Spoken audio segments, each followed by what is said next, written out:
প্রথমে যখন আসছি তখন খুব কষ্ট করছি। আসলে প্রত্যেকটা নারীরই আমার মনে হয় কিছু না কিছু করা উচিত। নারী স্বাধীনতা বলতে এই না আমি একেবারে উন্মুক্ত চলবো। নারী স্বাধীনতা বলতে আমার নিজস্ব পার্সোনাল কিছু থাকা উচিত, আমার একটা শক্তি থাকা উচিত, সঞ্চয় থাকা উচিত। 90% নারীর আসলে কিছু থাকে না। সেই ক্ষেত্রে আমি মনে করি প্রত্যেকটা মেয়ে ছোট ছোট করে ঘর থেকে, ঘরের বাইরে আসতে হবে তা না, নিজে ঘর থেকে ছোট ছোট করে সঞ্চয় করুক এবং নিজের জন্য করুক। কোনো কারণে যদি আপনার হাজবেন্ডের সাথে কোনো প্রবলেম চলে অথবা হাজবেন্ড ব্যক্তিগতভাবে অসুস্থ, পারিবারিকভাবে সমস্যা হয়, আপনাকে ফ্যামিলি সাপোর্ট কিন্তু সবাই দিবে না। প্রত্যেকটা নারীর নিজস্বভাবে কিছু না কিছু করা উচিত এবং স্বাবলম্বী হওয়া উচিত। না হলে কখন যদি সে মাঠে পড়ে অথবা সে একা হয়ে যায়, সবাই তো আমার মতো খোলা বাজার ব্যবসা করতে পারবে না, সবাই তো আমার মনে হয় ফ্রিডম ফাইটার হতে পারে না। আমার মতো বাইরে এসে অথবা কষ্ট করে এই পর্যন্ত না আসা লাগে। আসসালামু আলাইকুম আপু। ওয়ালাইকুম আসসালাম। কেমন আছেন আপু? আছি ভালো, আপনি কেমন আছেন? ব্যবসা কেমন চলতেছে? ইনশাআল্লাহ ভালো চলতেছে। আচ্ছা আপু, আপনার এখানে কি কি আইটেম পাওয়া যায়? আমার এখানে মূলত পাওয়া যায় দেশি হাঁসের মাংস। এটা কি দেশি হাঁস? হ্যাঁ, দেশি হাঁস 250 টাকা। এটা হচ্ছে চীনা হাঁস, এটা 300 টাকা। এটা হচ্ছে গরুর বট 150 টাকা। আর এটা হচ্ছে ফ্রেশ কলিজা, গরুর কলিজা। গরুর কলিজা? হ্যাঁ, এটা হচ্ছে 200 টাকা। এগুলো হচ্ছে আমাদের এই কারণে আছে চাউলের রুটি, চাপটি এবং ছিটা রুটি। চাউলের রুটি 10 টাকা করে, ছিটা রুটি আপনার 20 টাকা করে, চাপটি 20 টাকা করে। আসলে প্রথমে আমি শুরু করছিলাম এখানে একটা হাঁস দিয়া, ইনশাল্লাহ তারপরে হচ্ছে আপনার আস্তে আস্তে এটা খুব কষ্ট করে 1 দিন 2 দিন করে সেল করছি। আর আমাদের এই দোকানগুলো তো মূলত ভাঙা পড়ে, আপনি জানেন অনেকবার। এই আজ মনে হয় 1-1.5 বছরে 2-3 বার ভাঙা পড়ছে, অনেকবার ভাঙা পড়ছে, শুধু 2-3 বার না। এই ওঠানামা করে ইনশাল্লাহ আজকে আমি হচ্ছে 18টা, 16টা, 12টা, 14টা এভাবেই আমার পার ডে সেল হচ্ছে। কিন্তু প্রথমে যখন আসছি তখন খুব কষ্ট করছি, ঝড় গেছে, বৃষ্টি গেছে, খাবার নষ্ট হয়েছে। মূলত এভাবেই আমি ঘর থেকে বাইরে আসছি। আসলে আমি 5,000 টাকা পুঁজি দিয়ে এখানে ব্যবসা শুরু করছি। ইনশাল্লাহ সর্বোচ্চ 25,000, 18,000, 12,000, মানে পার ডে সর্বনিম্ন সেল থাকে আমার 7 থেকে 8,000। হ্যাঁ, আমার ইনকামে আমার ফ্যামিলি চলে। আমি আসলে বলবো আপনারা আমার এখানে আসেন, আমার খাবারটা একদিন খান। খাবারের পরে আমি বলবো সম্পূর্ণ ঘরোয়া একটা খাবার পাবেন এবং ফ্রেশ খাবার পাবেন। আমি নিজ হাতে রান্না করি, নিজ হাতে বাজার করি। আসলে আপনাদের কারণেই আমি একটা হাঁসটা শুরু করছিলাম, আজ আমি 18টা বিক্রি করি আপনাদের কারণেই। আপনাদের কারণেই আমি এস পর্যন্ত আসছি। আমরা চাই যে আপনারা আমার এখানে আসেন, খাবারটা একদিন খেয়ে দেখেন। আপনাদের জন্য আমি উপকৃত হই এবং আপনারাও আমার খাবারটা খেয়ে প্রশংসা করেন। এটা হচ্ছে উত্তরা আপনার 2 নম্বর মেট্রো রেল স্টেশনের পাশে 18 নম্বর সেক্টর, দিয়াবাড়ি বউবাজার। আসলে প্রত্যেকটা নারীরই আমার মনে হয় কিছু না কিছু করা উচিত। প্রত্যেকটা নারীরই পার্সোনালভাবে কিছু করা উচিত। সেটা মনে করি প্রত্যেকটা নারীর যার যার জায়গা থেকে তার একটা অবস্থান তৈরি করা উচিত। সেটা তার কারণ নারীদের আমি মনে করি নারী স্বাধীনতা বলতে অনেক কিছু আছে, কিন্তু এটা তথাকথিত শুধুমাত্র লিখিত মনে হয়, এটা আসলেই কার্যকারিতা খুব কম।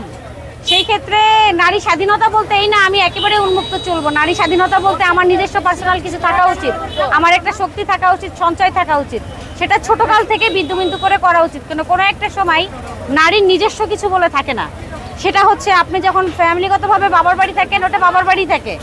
বিয়ের পরে ওটা কিন্তু আপনার এতটা ক্ষমতা থাকে না, ভাইয়ের বাড়ি অথবা বাবার বাড়ি হয়।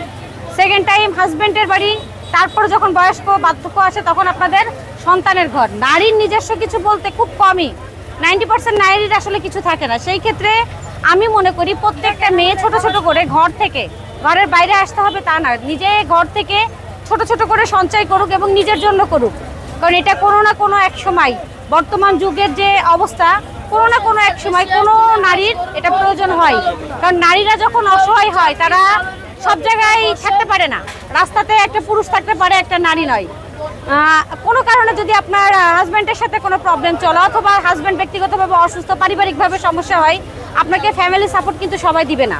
একটা পুরুষ যেভাবে সাপোর্ট পায় বাইরে থেকে, ঘর থেকে, একটা নারী কিন্তু সেদিক থেকে তাদের প্রত্যেকটা ক্ষেত্রে বাধা আসে। সেই ক্ষেত্রে আমি মনে করি প্রত্যেকটা নারীর নিজস্বভাবে কিছু না কিছু করা উচিত এবং স্বাবলম্বী হওয়া উচিত।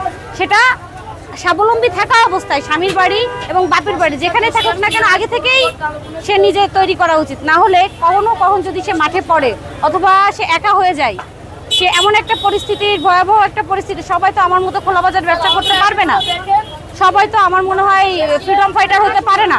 এ কারণে তার কিছু সঞ্চয়ের প্রয়োজন হয়। নারীরা হেল্পিং হ্যান্ডও খুব কম পায় যে আপনাকে সহযোগিতা করবে, এরকম আসলে কেউ আগায় আসে না। সমাজটা আসলে নারীদের জন্য এতটা সহজ না। এ কারণে আমি বলবো প্রত্যেকটা নারী তার জায়গা থেকে কিছু না কিছু ছোট ছোট করে ঘর থেকেই ঘরোয়াভাবে তৈরি করুক এবং নিজের জন্য কিছু করুক, নিজে স্বাবলম্বী হোক, নিজের জন্য সঞ্চয় করুক, নিজের কিছু রাখুক, যাতে কোনো একটা সময় বিপদে কাজে লাগে। আমার মতো বাইরে এসে অথবা কষ্ট করে এই পর্যন্ত না আসা লাগে। কারণ আমি যদি আগে থেকেই সঞ্চয় করতাম, আমাকে এতটা কষ্ট করতে হতো না। কারণ যখন 2-3 মাস আমার এই দোকানটা ভাঙা পড়ে, তখন হয়তো 3 মাসের ঘর ভাড়া, বাচ্চার খাবার খরচ, আমার নিজের ব্যক্তিগত চাহিদা, সমাজের যে পরিস্থিতিতে আমি পড়ি, এই মোকাবেলাটা করতে আমার কষ্ট হয়। আমি মনে করি সেটা যদি ছোটবেলা থেকেই সঞ্চয় করা হয়, যখন থেকে বোঝা হয় তখন থেকে, তাহলে আর এই বিপদগুলোই নারীরা হয়তো পড়বে না। এটাই আমি নারীদের জন্য একটা মেসেজ দিতে চাই। আসলে মূলত সকালের বাজার থেকে শুরু করে রান্না এবং সেল পর্যন্ত আমি থাকি। সকালে 7টা থেকে শুরু করি বাজার করা এবং রান্না করা, এমন এখানে সেল করা, সেটা 12টা-1টা পর্যন্ত, 11:30-12টা পর্যন্ত বেজে যায়। সম্পূর্ণই আমার নিজ হাতের থাকে, একার উদ্যোগে। আমার হেল্পিং হ্যান্ড কিছু আছে, সহযোগিতা করে আমাকে। আমার বাসায়ও একজন আছে, এখানেও একজন আছে। রান্নাটা আমার নিজের হাতের, বাজারটাও আমার নিজের হাতের। এমনকি এই যে সেলটা আমি দিই আপনাদের সামনেই সবাইকে, আমি যে কাজটা করি 12টা, রাত 11টা 11:30 পর্যন্ত আমি এখানেই থাকি। অর্থাৎ সকাল থেকে রাত পর্যন্ত এটার পিছনেই আমি আসলে লেগে থাকি।